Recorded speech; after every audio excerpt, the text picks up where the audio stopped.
আবু হুরায়রা রাদিয়াল্লাহু তাআলা আনহু বলেন, রাসূল সাল্লাল্লাহু আলাইহি ওয়াসাল্লাম বলেছেন, আশ-শুহাদাউ খামসা, 5 শ্রেণীর মানুষ শহীদ হয়, ওরা শহীদের মর্যাদা পায়। তার এক শ্রেণীর মানুষ হচ্ছে আত-তাউন, যারা কলেরায় মারা যায়, মহামারীতে মারা যায়। অত্র হাদিসের 1 নম্বরে এটাই এসেছে।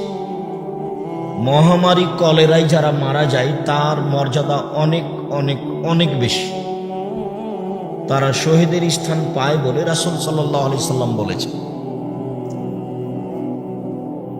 তারপরে তিনি বলেছেন, আল হারিকু শাহিদ, আল গারিকু শাহিদ, আল হাদমু শাহিদ।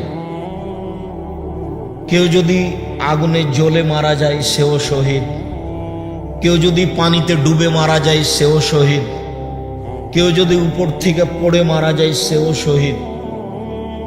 তিনি বলেছিলেন মাবতুন শাহিদ, কেউ যদি পেটের ব্যথায় পেটের অসুখে মারা যায় সেও শহীদ। শহীদ ফি সাবিলিল্লাহ, আর একটা হলো আল্লাহর পথে শহীদ। যদিও আল্লাহর পথে শহীদটা আমার কাছে সহজ হয়ে গেছে, আমাদের কাছে মর্মে আমরা সবাকেই শহীদ বলতে পারছি। আসলে আল্লাহর পথে শহীদ একমাত্র লা কালিমাতিল্লাহ, যে লোকটা মারা যাবে আল্লাহর দ্বীনকে উঁচু করার জন্য মাঠে নেমেছে, একমাত্র আল্লাহকে সন্তুষ্ট করার জন্য, আল্লাহর দ্বীনকে উঁচু করার জন্য মাঠে নেমেছে, আর সে দ্বীন প্রচারে কোনো ত্রুটি নেই। আপনি আপনারটাকে মনে করছেন যে আমার দল 100% সঠিক, আমি আমারটাকে মনে করছি যে আমার দল 100% সঠিক। আমার দলে থেকে কেউ মারা গেলে শহীদ হবে, এটাই নগদ শহীদ। আপনিও বলছেন যে আমার দলে থেকে কেউ মারা গেলে নগদ শহীদ। এখন শহীদ একটা, যেটা আল্লাহর নবী বলেছেন, একমাত্র আল্লাহর দ্বীনকে উঁচু করতে গিয়ে যে মারা যাবে সেই হলো শহীদ। ও যখন বিচারের মাঠে আসবে, লৌনুল দামে, তার গায়ে থেকে রক্ত ঝরঝর করে ঝরবে, তো রক্তের রং হবে রক্তের মতো, আর রক্তের গন্ধ হবে আতরের মতো। এটা বিচারের মাঠে। আর যে আসলে শহীদ, তার প্রথম হচ্ছে যে তার সব পাপ ক্ষমা। আরো অনেক মর্যাদা আছে। তো আসল শহীদ একটা, যে আল্লাহর পথে মারা যায়। এখন আল্লাহর পথ বলতে গিয়ে আমরা অনেক বিপদে পড়েছি। কোনটা যে আল্লাহর পথ তা বোঝা মুশকিল। সবাই বলছে আমারটা। তো যা হোক, সবারটা না হলে একটা তো হবে, যেটাই হোক। এখন আপনার কাছে আমি স্পষ্ট না করলেও, না করতে পারলেও, তো এটা হলো মূল শহীদ। এর স্থানে অনেক আছে। তার একটা হচ্ছে, কোনো মহিলা যদি বাচ্চা প্রসব হতে মারা যায় সেও শহীদ। তো এই আলোচনাতে এসেছে যারা মহামারীতে মারা যাবে সে শহীদ। মহামারী বলতে, কলেরা বলতে, অল্প সময়ের মধ্যে বহু মানুষ মারা যায়, যা আগে হতো তার নাম কলেরা, তার নাম মহামারী। ডায়রিয়া হতে হতে ঘন্টা 2-এর মধ্যে নেই, এর নাম মহামারী, এর নাম কলেরা। আয়েশা রাদিয়াল্লাহু তাআলা আনহা বলেন, আমি রাসূল সাল্লাল্লাহু আলাইহি সাল্লামকে জিজ্ঞাসা করলাম, আখবিরনি আন তাউন, আপনি আমাকে কলেরা সম্পর্কে বলেন। আয়েশা জানতে চাচ্ছেন, এই ছেলে, ওইখানে যে কথা বলছে বাইরে, তো আমাদের ছেলেরা, এটুকু তোমার হিতাহিত জ্ঞান নাই? তুমি ভিতরে থাকো আর বাইরে থাকো, কথা বলো কি করে? তোমাকে এই কথা বারবার বলতে হবে? তোমার একটু শরমবোধ, ইতস্তবোধ, লজ্জাবোধ হয় না কেন? আপনারা যে যেখানে আছেন দয়া করে মুখ বন্ধ করে রাখবেন। নিজেকে কিছু না হলো কিছু শিক্ষিত মানুষ মনে করেন, কিছুক্ষণ অপেক্ষা করার চেষ্টা করেন। কোনো কথায় আপনার কানে ধরে না কেন? কেন আপনি বুঝতে চান না? আর এটা তো দিনই বৈঠক, রাত অনেক হয়েছে, রাত গভীর হয়েছে, আর আপনার কোনো কথা আমি গ্রহণ করি না, কোনোদিন করিনি, আজও করব না। এই গতিনীতি আমার নয়। আর আমি আপনাকে শতদিন বলেছি, আমার জীবনে বিগত 90 সাল থেকে নিয়ে এখন পর্যন্ত আমি কোনোদিন অপ্রয়োজনীয় বাক্য বলিনি।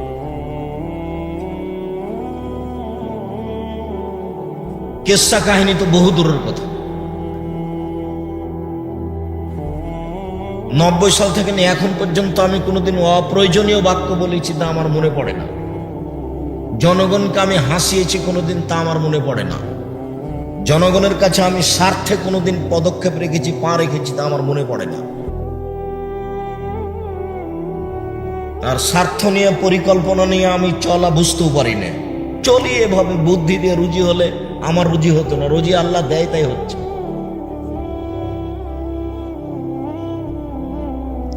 নিজেকে একটু সতর্ক করেন, নিজের প্রয়োজন অত তাড়াতাড়ি মিটানোর চেষ্টা করিয়েন না। আর সব কাজ বন্ধ করেন, লেনদেন, ক্রয় বিক্রয়, কথাবার্তা, সব যাবতীয় জরুরি কাজ বন্ধ করেন। আপনার কোনো কাজ আমি অন্তত এখন গ্রহণ করব না। আপনারা যারা দিনী বোন আছেন, বসে আছেন, অনেক কষ্ট করে এসেছেন, মুখ বন্ধ করে থাকবেন। বক্তব্য চলাকালীন আপনি আর একজনের কাছে কথার সাহায্য নেবেন না। এক খেয়ালে কান লাগিয়ে বসে থাকবেন। আপনার কিছু না কিছু উপকার করব ইনশাআল্লাহ। এবং আজকে আপনার অনেক উপকার করব বলে আমি আশাবাদী ইনশাআল্লাহ।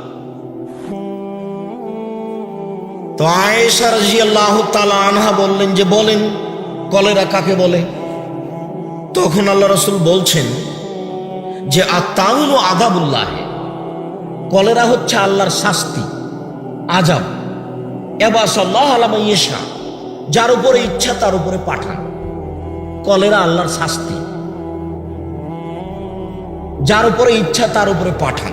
তার পরের বাক্যে বলছেন ওয়া জালাহুল্লাহু রাহমাতাল লিল মুমিনিন, আর কলেরাকে আল্লাহ মুমিনের জন্য রহমত, দয়া করে দিয়েছেন, যে এটা আল্লাহর একটা দয়া। না,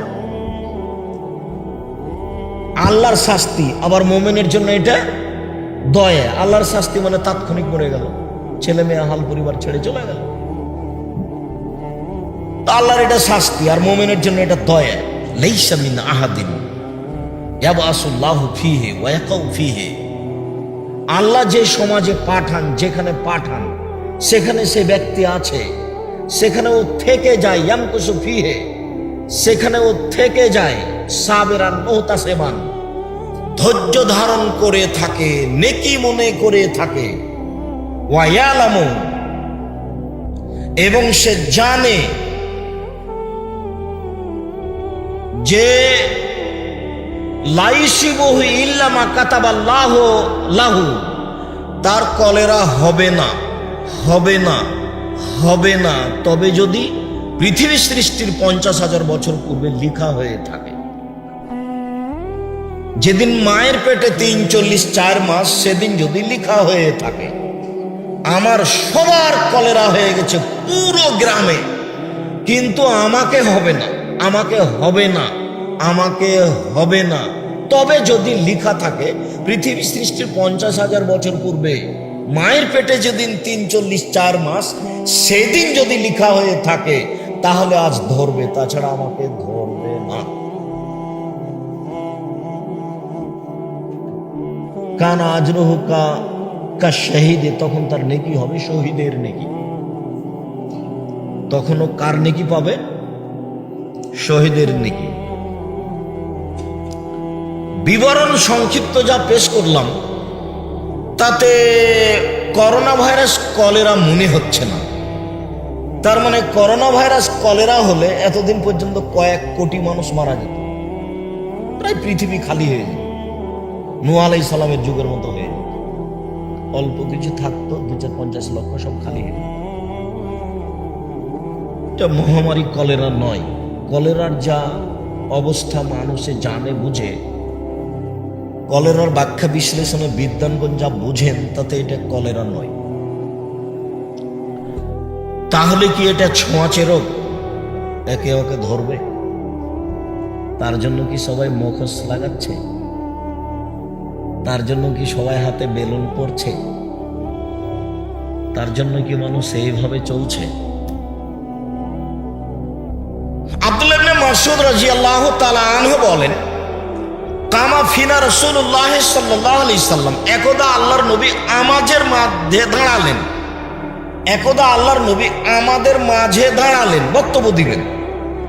দাঁড়িয়ে বলছেন, দি শাইউন শাইয়া, কোনো কিছুকে কোনো কিছু পার করে যায় না, কোনো রোগ ব্যাধি কারো কাছ থেকে কারো কাছে চলে যায় না, কোনো রোগ ব্যাধি কারো কাছ থেকে কারো কাছে চলে যায় না, কারো রোগ ব্যাধি কারো কাছে চলে যায় না। কথাটি তিনি 3 বার বললেন। ফাকামা রাবিউ, তখন একজন পল্লীর মানুষ দাঁড়িয়ে বলছে, বলেন কি আল্লাহর নবী? হ্যাঁ, যাই তো আল বাইরো আই জারবুল বাইরে বেহাসফিহি আই তাজরিবুল বাইরা কুল্লাহ। একটা লোকের একটা উঁটে যদি, একটা উঁটের লিঙ্গে যদি চুনকুনি ঘাও হয়, তাহলে সব উঠকে হয়ে যায়। আল্লাহর নবী, ছোঁয়াচে রোগ আছে তো? তখন আল্লাহ রাসূল বলছেন, মান আজরাবুল আউয়ালা, বলো তো দেখি প্রথমটাকে কিভাবে হলো? মান আজরাবুল আউয়ালা, বলো তো দেখি প্রথমটাকে কিভাবে হলো? মান আজরাবুল আউয়ালা, বলো তো দেখি প্রথমটাকে কিভাবে হলো? তখন এর কথা বলে না। তখন রাসূল সাল্লাল্লাহু আলাইহি সাল্লাম বলছেন, শোনো, ইন্নাল্লাহা খালাকা কুল্লা নাফসিন ওয়া কাতাবা হায়াতাহা ওয়া মাউতাহা ওয়া রিজকাহা ওয়া মাসাইবাহা। আল্লাহ প্রত্যেকটা প্রাণীকে সৃষ্টি করেছেন, লিখে দিয়েছেন তার মরণ, লিখে দিয়েছেন তার জীবন, লিখে দিয়েছেন তার রুজি, লিখে দিয়েছেন তার বিপদ আপদ, রোগ ব্যাধি, করোনা ভাইরাস। যদি সেদিন কারো নামে করোনা ভাইরাস লেখা থাকে, আর আজকে যদিও বেলুন কেন, মুখোশ কেন, মাস্ক কেন, ও যদি পাথরের ভিতরে ঢুকে থাকে, করোনা তাকে ধরবে। পৃথিবীর এমন কোনো মাধ্যম নাই যে মাধ্যম তাকে ঠেকাতে পারে, কেননা পৃথিবী সৃষ্টির 50,000 বছর পূর্বে তার নামে করোনা লেখা হয়েছে। বুঝতে না পারলে আবার অনুবাদ করব। আল্লাহ নবী বললেন যে ছোঁয়াচে রোগ নেই। কথাটা কয়বার বললেন? 3 বার বললেন। তখন পল্লীর বেদুইন উটের রাখাল বলল যে ছোঁয়াচে রোগ আছে। একটা উটে ছোঁয়াচে রোগ হলে অনেককে হয়ে যায়, আছে। তখন আল্লাহ রাসূল বললেন, আচ্ছা ঠিক আছে, আছে তো প্রথমটাকে কিভাবে হলো বলো?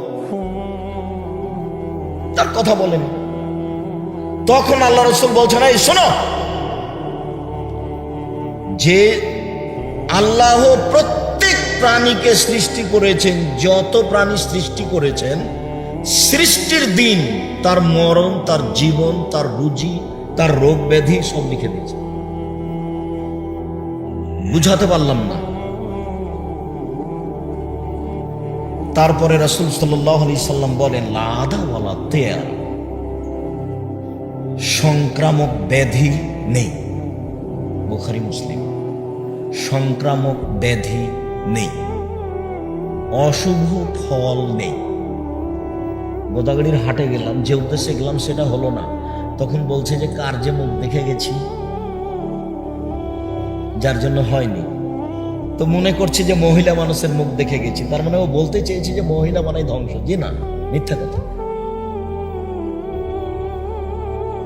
মহিলা মানেই খারাপ, মহিলা মানেই ধ্বংস, এটা তো হিন্দুদের কথা, এটা তো ইহুদি খ্রিস্টানের কথা, এটা তো বিধর্মীদের কথা, এটা তো মুসলমানের হতে পারে না।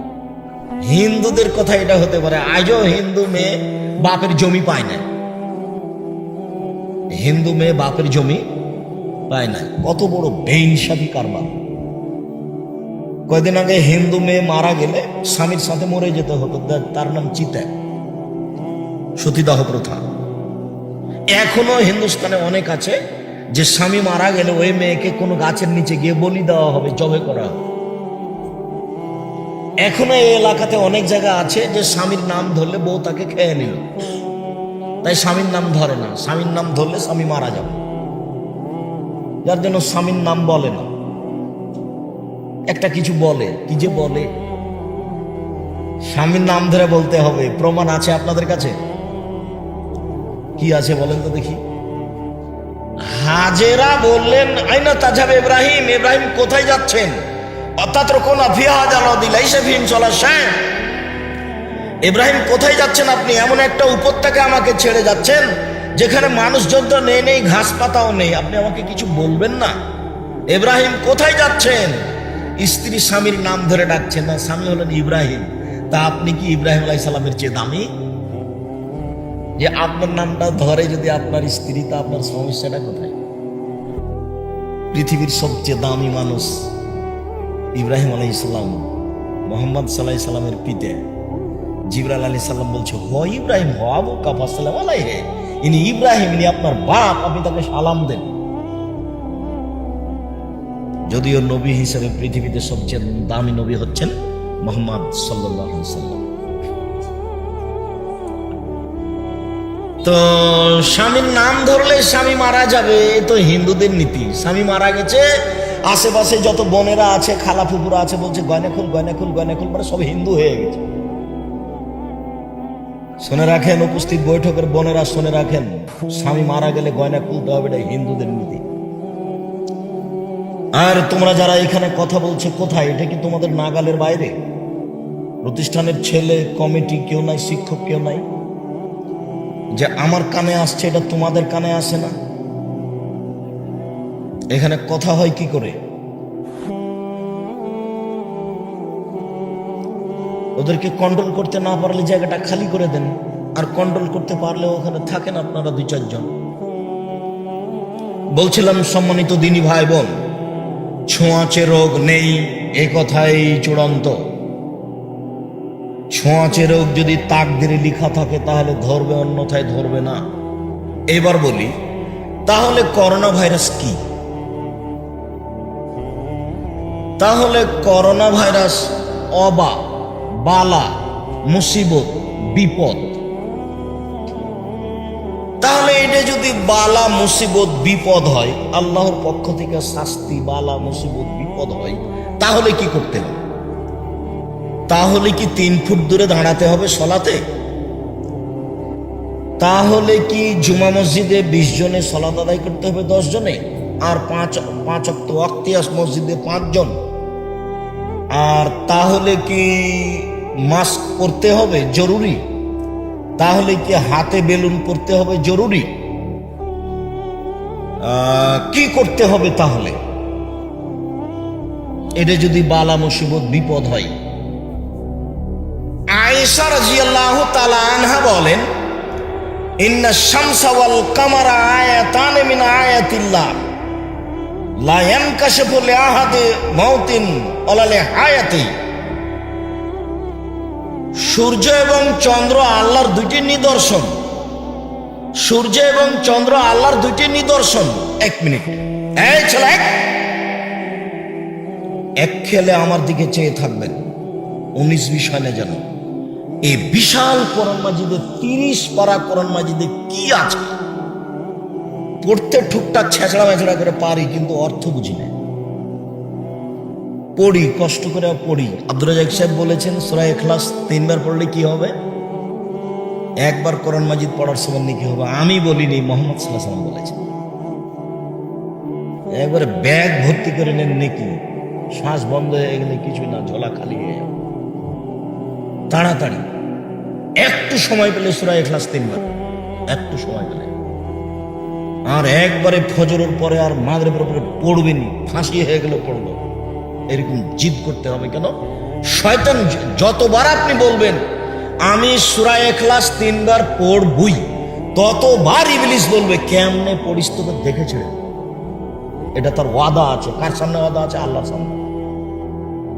আমি বুঝাতে পারলাম না মনে হয়। আপনি যতবার বলবেন যে আমি সূরা ইখলাস 3 বার পড়বই সকাল সন্ধ্যায়, ততবার কি ইবলিস কি বলবে? তুই কেমনে পড়িস তা দেখে ছেড়ে দেবো। তার মানে ও জীবন বাজি লেগে আছে যেন আপনি পড়তে না পারেন।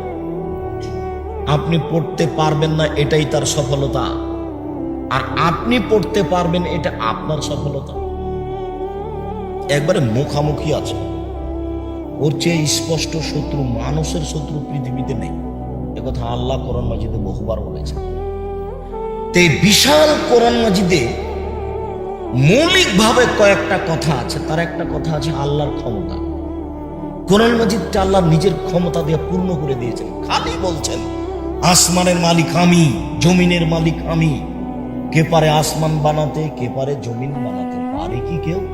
পারে না কেউ। কে পারে আসমান বানাতে, কে পারে জমিন বানাতে? পারে কি কেউ? কেউ পারে না, আমি পারি। দেখিয়েছেন চন্দ্র সূর্য কিভাবে আসে, কিভাবে যায়, রাত কিভাবে আসে, দিন কিভাবে যায়। পারে কি কেউ? পারি আমি, চন্দ্র সূর্য।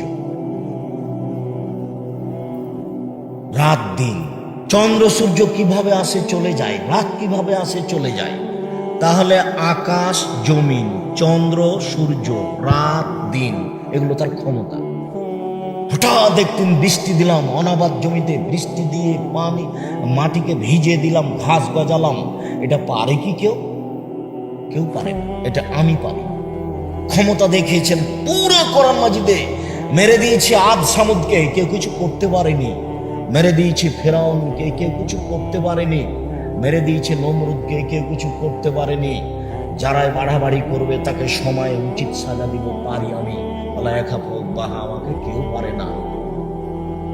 পরোয়া করে না, কোনোদিন তার বিরুদ্ধে মামলা হবে না।